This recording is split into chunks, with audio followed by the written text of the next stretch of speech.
America ने Iran पर अपना पहला हमला कर दिया है और यह हमला है 25% टैरिफ। हालांकि यह टैरिफ सीधे ईरान पर नहीं है, लेकिन इसका असर ईरान को पूरी तरह से बर्बाद जरूर कर देगा। अमेरिका ने ईरान से व्यापार करने वाले सभी देशों को चेतावनी दे डाली है कि अगर उन्होंने ईरान से व्यापार किया तो उन सभी पर 25% अतिरिक्त टैरिफ लगाया जाएगा। यानी ईरान से सामान खरीदने वाले या उसे सामान बेचने वाले देश जब भी अमेरिका से व्यापार करेंगे तो उन पर अलग से 25% का टैरिफ लगाया जाएगा। अब एक बार फिर से सारी तलवारें इन देशों पर लटक गई हैं जो इस वक्त ईरान के साथ अपना व्यापार कर रही हैं। क्यों? क्योंकि इसके बाद अमेरिका से उनके व्यापार पर 25% एक्स्ट्रा टैरिफ लगेगा। टैरिफ वाली इस धमकी का असर दुनिया के करीब 147 देशों पर पड़ने वाला है, जिसमें भारत भी है। ईरान ओपेक देश है। ओपेक यानी organisation of petroleum exporting countries. ये वो देश होते हैं जो दुनिया को पेट्रोलियम उत्पाद उपलब्ध करवाते हैं, और ओपेक देश होने की वजह से ही ईरान के व्यापारिक संबंध करीब 147 देशों के साथ है, जिनमें मुख्य तौर पर है चाइना, इराक, यूएई, तुर्की, भारत, रशिया, ब्राजील। ये ऐसे देश हैं जो ईरान से बड़े पैमाने पर व्यापार करते हैं और इन देशों के ईरान के साथ अच्छे व्यापारिक संबंध हैं। अब देखिए, अमेरिका की टैरिफ वाली धमकी का असर इन सभी देशों पर लागू है और यह धमकी एक खास रणनीतिक तौर तरीके के तहत की गई है। अमेरिका क्या चाहता है? अगर आप बड़े पैमाने पर इसको समझे तो अमेरिका चाहता है कि ईरान के व्यापारिक साझेदार उससे दूर हो जाए, वो आर्थिक रूप से कमजोर होता चला जाए। ईरान में होने वाले सरकार विरोधी प्रदर्शनों में अब तक 2000 से ज्यादा लोग मारे जा चुके हैं और इस मुद्दे पर अमेरिका और ईरान के बीच अब युद्ध की नौबत है। अमेरिका ईरान पर हमले की धमकी दे रहा है और ईरान कह रहा है हम तो पलटवार करेंगे, पलटवार का वादा कर रहा है। फिलहाल सीधे युद्ध में उतरने से पहले अमेरिका यह पक्का करना चाहता है कि ईरान के मददगार देश उससे दूर रहे और ईरान आर्थिक रूप से घुटनों पर आ जाए। अमेरिका का यह कदम युद्ध से पहले ईरान के खिलाफ उसकी पहली चाल मानी जा रही है। कल दोनों देशों के बीच चेतावनियों का दौर चला और इसीलिए डोनाल्ड ट्रंप ईरान को सख्त संदेश देना चाहते थे। इसके लिए उन्होंने कल रात ही social media platform Truth Social पर एक पोस्ट लिखा और टैरिफ अटैक कर दिया। इसमें साफ शब्दों में कहा गया कि अब से जो भी देश ईरान के साथ बिजनेस करेगा उस पर अमेरिका 25% का अतिरिक्त टैरिफ लगाएगा। यानी ईरान से व्यापार करने वाले देश का अमेरिका में सामान बेचना मुश्किल हो जाएगा। अगर ईरान से व्यापार करना है तो ईरान से करो, फिर अमेरिका से व्यापार मुश्किल हो जाएगा। हालांकि व्हाइट हाउस की तरफ से इस टैरिफ को लेकर कोई आधिकारिक कागज नहीं दिए गए हैं, लेकिन पोस्ट में जिस तरह की भाषा का इस्तेमाल किया गया है उससे तय है कि डोनाल्ड ट्रंप ईरान के पलटवार वाली धमकियों से भड़क गए हैं। डोनाल्ड ट्रंप के टैरिफ अटैक से ईरान को बहुत बड़ा झटका लगने वाला है। इसका मतलब अगर आप देखें तो सबसे बड़ा असर ईरान के व्यापार पर पड़ेगा जो पहले से ही प्रभावित चल रहा है। ट्रंप के नए टैरिफ का भारत पर जो असर है, 25% जब रेसिप्रोकल टैरिफ लगाया, जितना टैरिफ भारत का उतना यूएस का। रूस के कच्चा तेल लेने पर यह जुर्माना 25% का लगाया था और कुल मिलाकर 50% टैरिफ भारत पर इस वक्त लगाया हुआ है। तो यह था अमेरिका का वो तरीका जिससे उसने भारत को दबाव बनाने की कोशिश की, 25% अतिरिक्त टैरिफ लगाकर, और सिर्फ इसलिए क्योंकि हम कच्चा तेल वहां से खरीदते हैं। 75%, 25 + 25 हो गया 50, और उसमें अगर अब हमने ईरान से अपना जो भी है, चाहे हम एक्सपोर्ट करते हैं, इंपोर्ट करते हैं, सामान खरीदना बेचना दोनों जारी रखा तो हम पर 25% अतिरिक्त टैरिफ लगा सकता है अमेरिका, और ये टैरिफ का नंबर हो जाएगा 75%। ये वो नंबर है, और इसीलिए भारत के लिए, ऐसे तमाम देशों के लिए, और इस स्थिति में भारत पर अमेरिका की तरफ से जो कुल टैरिफ है 75% हो जाएगा, और ऐसी स्थिति में भारत के लिए सीधा इंपैक्ट होगा। भारत के लिहाज से देखें तो ईरान के व्यापारिक साझेदारी को दी गई धमकी का बहुत ज्यादा असर नहीं पड़ेगा। इसकी वजह यह है कि ईरान के साथ भारत के जो व्यापारिक संबंध तो हैं, लेकिन हमारे बीच व्यापार पिछले 5 वर्षों में काफी कम हो गया। ये देखिए, साल 2019-20 ईरान भारत का 16वां सबसे बड़ा व्यापारिक साझेदार था, और देखिए हमारा जो ट्रेड था उस वक्त कितना था, 88,713 करोड़ रुपए का व्यापार हुआ था। फिर वहां से आइए 24-25 आते आते भारत का 63वां सबसे बड़ा व्यापारिक साझेदार बन गया। दोनों देशों के बीच कितना कहें, एक 8वां हिस्सा के करीब 14,245 करोड़ का कारोबार हुआ। अगर आप 2020-21 के बाद का डेटा देखेंगे तो 19-20 के मुकाबले ईरान से हमारा व्यापार 84%, 84% तक गिर गया है। आपको जानकर हैरानी होगी कि 2019-20 के बाद आई गिरावट की वजह भी डोनाल्ड ट्रंप से ही जुड़ी है। भारत मुख्य रूप से ईरान को चावल निर्यात करता है, चावल हम एक्सपोर्ट करते हैं और इसमें भी सबसे ज्यादा निर्यात बासमती चावल का होता है। ईरान भारतीय बासमती चावलों के सबसे बड़े विदेशी बाजारों में शामिल है। वैसे कई रिपोर्ट्स में बताया गया है कि ईरान सालाना औसतन 12 लाख टन चावल भारत से खरीदता है और दोनों देशों के बीच चावलों का व्यापार ही करीब 12,000 करोड़ रुपए का है। तो सबसे पहले अगर कुछ हिट होगा तो वो चावल। हालांकि इसके अलावा भारत ईरान को चाय पत्ती, चीनी, दवाइयां, सिंथेटिक फाइबर, इलेक्ट्रिक उपकरण, आर्टिफिशियल ज्वेलरी भी निर्यात करता है। इसके बदले में भारत ईरान से सूखे मेवे खरीदता है, केमिकल्स खरीदता है, कांच के बर्तन आयात करता है। तो यह है पूरा व्यापार का हमारा उसके साथ रिश्ता। अब भारत और ईरान की व्यापारिक साझेदारी काफी मजबूत मानी जाती है। भले ही आज दोनों देशों के बीच व्यापार कम है, लेकिन दोनों देशों के बीच व्यापारिक साझेदारी का एक मजबूत उदाहरण ईरान का चाबहार बंदरगाह है, जिस पर बहुत सारी उम्मीदें भारत की टिकी हैं। इसका विकास दोनों देश मिलकर कर चुके हैं। चाबहार बंदरगाह दोनों देशों की मजबूत दोस्ती का प्रमाण है। अब देखना यह है कि अमेरिका की वजह से जो स्थिति साल 2020-21 में बनी थी, क्या वही स्थिति फिर से बनने जा रही है। डोनाल्ड ट्रंप ये संकेत पहले दे चुके हैं कि अमेरिका ईरान पर कभी भी हमला कर सकता है, लेकिन सवाल यह है कि हमला किस तरह का होगा। क्या ये एक पारंपरिक युद्ध होगा या फिर होगा साइबर अटैक? ये सवाल इसलिए वाजिब है क्योंकि अमेरिका ने ईरान में मौजूद अपने नागरिकों को तुरंत ईरान छोड़कर चले जाने के लिए कहा है। अमेरिका ने अपने नागरिकों को इमरजेंसी सिक्योरिटी अलर्ट जारी किया है। इस अलर्ट के बाद ऐसा माना जा रहा है कि अमेरिका सेना का वॉर मोड ऑन हो गया है। अब देखिए, अमेरिकी अधिकारी ने डोनाल्ड ट्रंप को ईरान पर अटैक के कई विकल्प बताए हैं, जो खबरें इस वक्त वहां से आ रही हैं। अमेरिकी रक्षा मंत्रालय के मुख्यालय पेंटागन ने ईरान में खामनेई के तख्ता पलट की प्लानिंग लगभग पूरी कर ली है। अमेरिकी अखबार न्यूयॉर्क टाइम्स ने ईरान अटैक से जुड़ी जानकारियों के आधार पर एक बड़ा खुलासा किया है।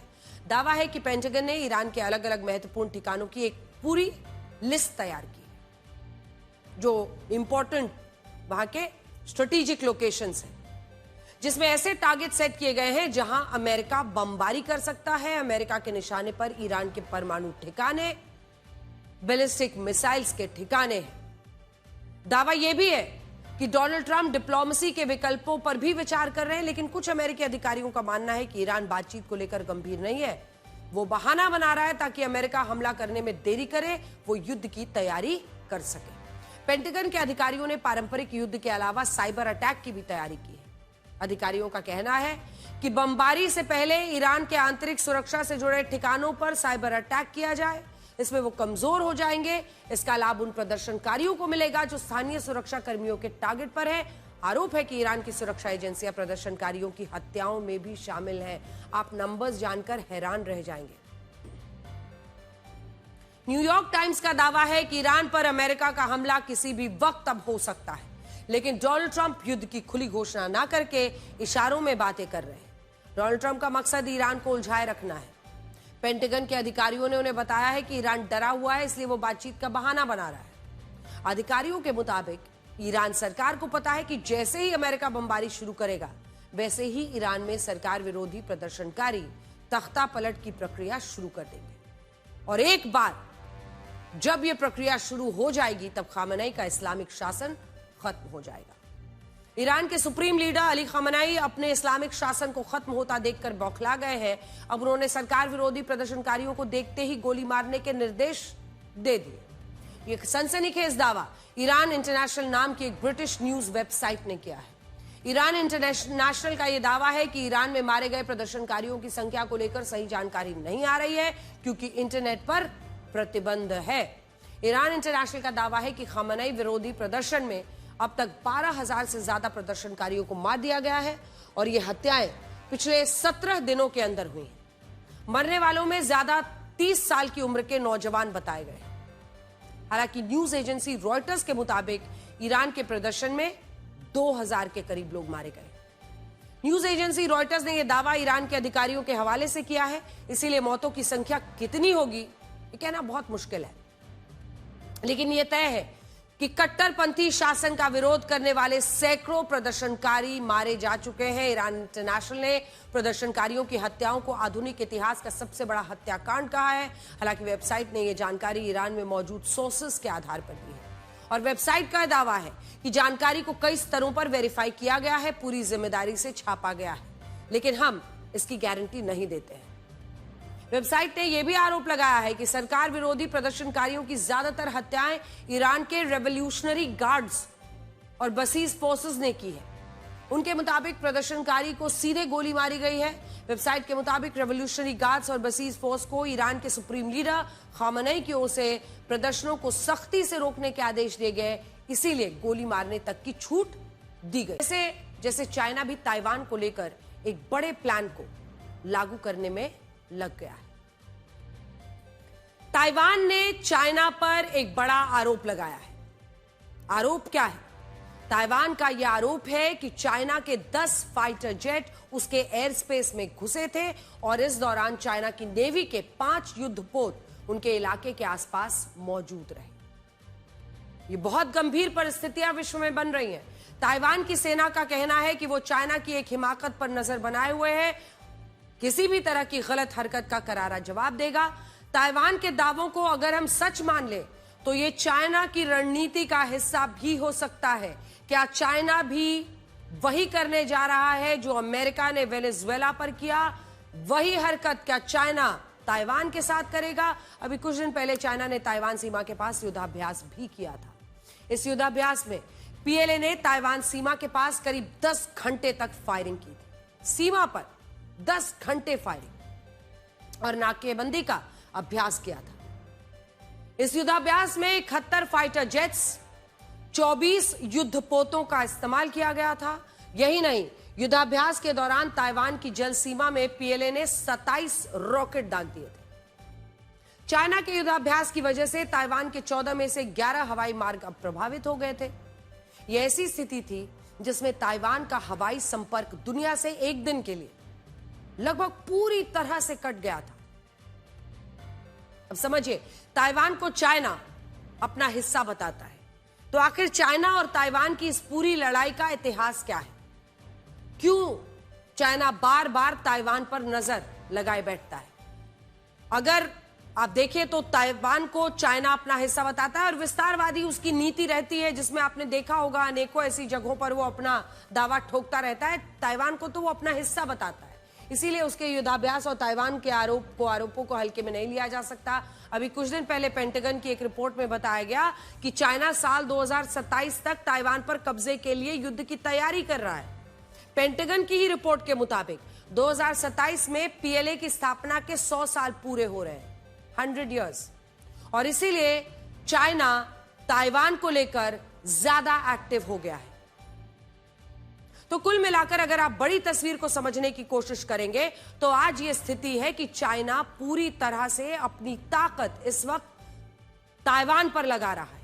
और जैसा कि आशंका कई दिनों से लगाई जा रही थी कि चीन अटैक कर सकता है ताइवान पर, उसको लेकर पेंटागन की भी रिपोर्ट एक तरफ है, जिसमें वो सीधा सीधा कह रहे हैं 2027 तक, जबकि 100 साल होंगे पीएलए के, तब चीन ये कोशिश करेगा कि वो ताइवान पर एक बड़ी विजय के साथ, एक बड़ी जीत के साथ पूरे विश्व में अपनी धमक बनाए।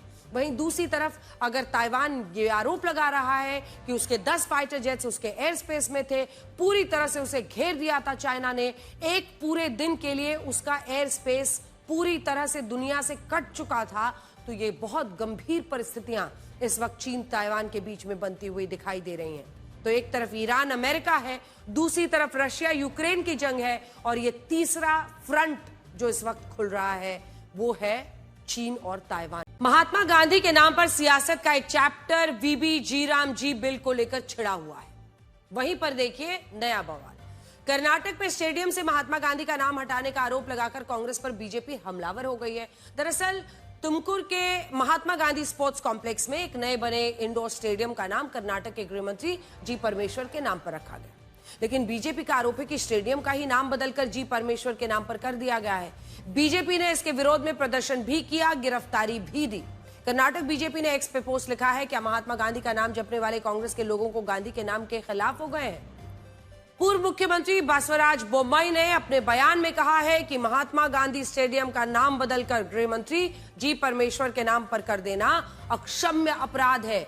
वो लोग जो वीबीजी राम स्कीम के नाम पर हंगामा कर रहे हैं, उनके नकाब उतर गए।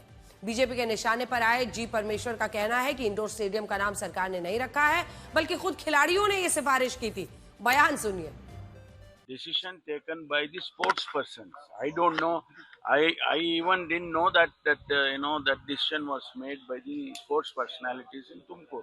They are trying to create some confusion. It is not Mahatma Gandhi Stadium. I repeat, it is not Mahatma Gandhi Stadium. It is outside the Mahatma Gandhi Stadium. There is a indoor games. There is a kind of a shed which they have created, and that they wanted to name it after Parameshwar. वैसे stadium या खेल पुरस्कारों के नाम को लेकर सियासत पहली बार नहीं हो रही है। 2021 में अहमदाबाद में सरदार पटेल स्पोर्ट्स कॉम्प्लेक्स में नरेंद्र मोदी स्टेडियम नाम पड़ने पर कांग्रेस ने खूब हंगामा किया था।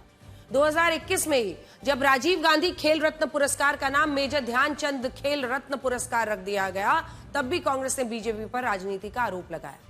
2019 में दिल्ली के फिरोजशाह कोटला स्टेडियम का नाम अरुण जेटली स्टेडियम पड़ने पर भी सियासी तनातनी देखने को मिली थी। सरकार ने क्विक कॉमर्स कंपनियों की 10 मिनट की डिलीवरी को लेकर एक महत्वपूर्ण और कड़ा फैसला लिया है और ब्लिंकिट, स्विगी, जेप्टो, जोमैटो जैसे प्लेटफॉर्म्स की 10 मिनट में डिलीवरी जैसी सुपर फास्ट सर्विस पर फिलहाल रोक लगा दी है। श्रम मंत्रालय ने डिलीवरी पार्टनर्स की सुरक्षा को लेकर यह फैसला लिया। केंद्रीय मंत्री मनसुख मंडाविया ने इन कंपनियों के अधिकारियों से बात की और समय सीमा हटाने को कहा, जिसके बाद ब्लिंकिट, स्विगी, जेप्टो, जोमैटो जैसी कंपनियों ने सरकार को भरोसा दिया कि वो अपने ब्रांड और सोशल मीडिया से डिलीवरी की समय सीमा हटा देंगे। इसका मतलब क्या हुआ? वो ये कि अब ये कंपनियां ग्राहकों से 10 मिनट में सामान पहुंचाने का वादा नहीं करेगी। असल में 10 मिनट की डेडलाइन को पूरा करने के चक्कर में डिलीवरी पार्टनर्स अपनी जान जोखिम में डालते हैं, अक्सर ट्रैफिक नियमों का उल्लंघन करते हैं। सरकार का कहना है कि डिलीवरी पार्टनर्स की सुरक्षा महत्वपूर्ण है। इस फैसले के बाद डिलीवरी पार्टनर्स पर 10 मिनट में ऑर्डर पहुंचाने का एक जो मेंटल और फिजिकल प्रेशर था, एक जो मानसिक और शारीरिक दबाव था, वो नहीं रहेगा। जल्दबाजी की वजह से होने वाली सड़क दुर्घटनाओं पर भी अंकुश लगेगा। हाल ही में हैदराबाद में एक 25 साल के छात्र की सड़क हादसे में मौत हो गई। यह लड़का डिलीवरी पार्टनर के तौर पर काम कर रहा था। पुलिस की शुरुआती जांच में संकेत मिले कि वो ऑर्डर पहुंचाने की हड़बड़ी में था। गिग वर्कर्स के यूनियन ने इसे 10 मिनट डिलीवरी मॉडल का ही नतीजा बताया। हालांकि जेप्टो ने कहा कि इस लड़के का कंपनी से कोई संबंध नहीं था। अब देखिए, एक सर्वे के मुताबिक 75% डिलीवरी पार्टनर्स का यह मानना है कि 10 मिनट की डिलीवरी की समय सीमा उन्हें ट्रैफिक नियम तोड़ने, तेज गाड़ी चलाने, इन सब पर मजबूर करती है। 86% डिलीवरी पार्टनर्स ने कहा कि 10 मिनट की इंस्टेंट डिलीवरी उन्हें बिल्कुल भी स्वीकार्य ही नहीं है। ये delivery partners bike, scooty, cycle से डिलीवरी करते हैं और इसी वजह से सबसे ज्यादा जोखिम होता है। भारत में सड़क दुर्घटनाओं में सबसे ज्यादा शिकार दोपहिया वाहन चलाने वाले ही होते हैं। सरकार के निर्देश के बाद अब ब्लिंकिट, स्विगी, जेप्टो, जोमैटो जैसे प्लेटफॉर्म्स पर कई बदलाव देखने को मिलेंगे, तो ध्यान रखिएगा अगर आप भी ये सब घर पर ऑर्डर करते हैं। सबसे बड़ा बदलाव डिलीवरी टाइमिंग को लेकर होगा, जहां 10 मिनट की जगह 15 से 25 मिनट का समय दिखना शुरू हो जाएगा।